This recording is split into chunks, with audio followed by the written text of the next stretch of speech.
Hi, I'm Michael Kearns, and I'm a playwright and a writing teacher. I confess that I have had a troubled, difficult last year and several months, like I'm sure many of you have. Um, it's been an upheaval, an emotional upheaval, ups and downs and ins and outs, and you wind up and things are getting better. Yes, I suppose they are, but still, there seems to be a hangover, doesn't there? It's like, where am I? What's going on? I'm still not certain of what the temperature is out there. And I at least have an out there. I'm in my home. Many people don't have a home. And I look out and see the world, and I see the horrible, relentless, inexplicable racial tensions.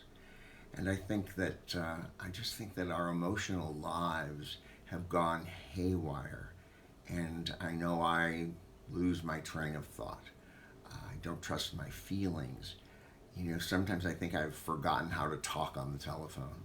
I question, will I ever be able to hug someone again? Do I have the will to live? Where is my will? Should I change my will? Every little sniff, every little cough, every piece of food, I wonder, do I taste it? Do I smell it? Should I wear 3 masks now? I lose my train of thought. And I hear my friends and myself saying, what do I do with these feelings? I hear it over and over again. It's like a common refrain, almost a song. What do I do with these feelings? Artists are lucky. Yeah, the musician has his instruments. The painter has his canvas. Even dancers, they have their bodies, even if they might not have an audience. Writers, we have words. They pour out of us at these times, usually. Some not so much. But they lead us to intricate roads of understanding of self. And we can contextualize in a bigger picture. Things are revealed to us. We can identify certain emotions of rage and pain and sorrow and on and on, resentments that come up in our family, and all the things that this pandemic and the other issues that America is looking at seem to have triggered in us. It's just too much. It seems to be too much on a daily basis. But you know what? When you write, you might discover a little sliver of hope, or you might discover a lesson that you learned. Even, dare I say it, some joy. Listen, you don't know what to do with these feelings? Well, I have a solution, okay? Yeah, it's pretty simple. You get a piece of paper or your laptop, some pen, pencil, get a crayon, I don't care. And you don't have to consider yourself Toni Morrison or Jack Kerouac. You don't even have to have ever in your life written a good sentence. All you have to do is sit down in the quiet, relatively quiet, and know that you are a writer. You're a writer. You can be a writer today, whatever. Sit down and, yes, you can play a little music if you'd like, but save those candles for someone's birthday party.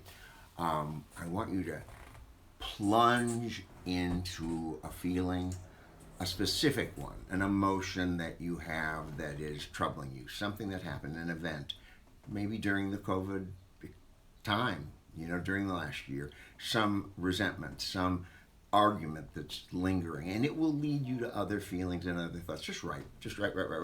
No good sentences, no punctuation, doesn't matter, none of that matters. And just keep going, get dirty, get wet, get sad, get happy, get crazy. Just write, and it will come out of you, I promise. And you will experience something, hopefully a catharsis, hopefully some of the pain will go away, or will become clearer to you. That is the purpose of the exercise. And I really, really, really believe that this is of some value. I hope it is to you. I know that it is for my students. Um, yes, I have a book out. It's called Who's Afraid of Michael Kearns? And it is deliberately cheeky, the title, but it's also very heartfelt because it's a homage to Edward Albee, who wrote, of course, Who's Afraid of Virginia Woolf, a masterpiece, I think, of the theater. And I was lucky as a teenager to fall in love with that play. And I mean fall in love with. And it guided me through many, many traumas as a kid because I had a classic, dysfunctional life. And I learned from Albee that you could write about dysfunction and you could work on your dysfunction and you could become something as a writer of your dysfunction. And I did. I was no longer the misfit, the sissy, the one who didn't fit in. When I wrote, I had an identity. I was somebody when I wrote, and I write these plays, this book for him, and for other writers who have influenced me throughout the years. It's so important. And you know what? When I started, I just had a pen and a piece of paper, and that's what I encourage you to do. I think that it will be an edifying experience in the midst of what's sure to continue. Is it scary to write? Yeah, of course it's scary.